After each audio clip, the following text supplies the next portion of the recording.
Hi guys.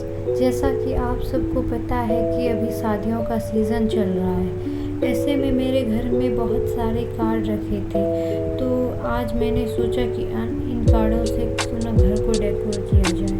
इसी बीच मेरे खुरापाती दिमाग में एक तूफ़ानी आइडिया आया कि मैं इससे एक नई चीज़ बनाऊंगी जो बहुत आसान हो, जिसे बच्चा बूढ़ा हर कोई बना सकता हो। तो गाइस, इस वीडियो में लास्ट तक बने रहना, तभी तो पता चलेगा कि मैंने इस वीडियो में क्या बनाया है। अगर वीडियो पसंद आए तो मेरे वीडियो को लाइक, शेयर एंड सब्सक्राइब करना मेरे चैनल को, और भर भर के कमेंट करो।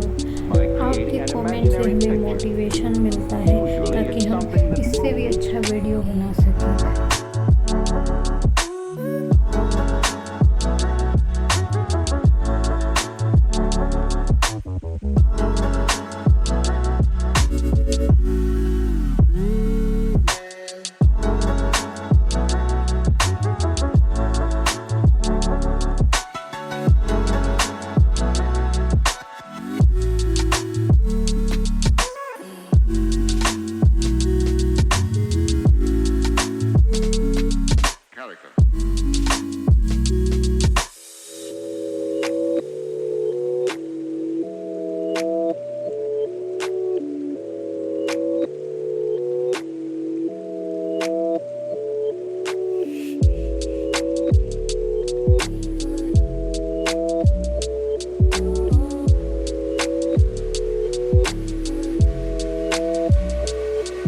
Why?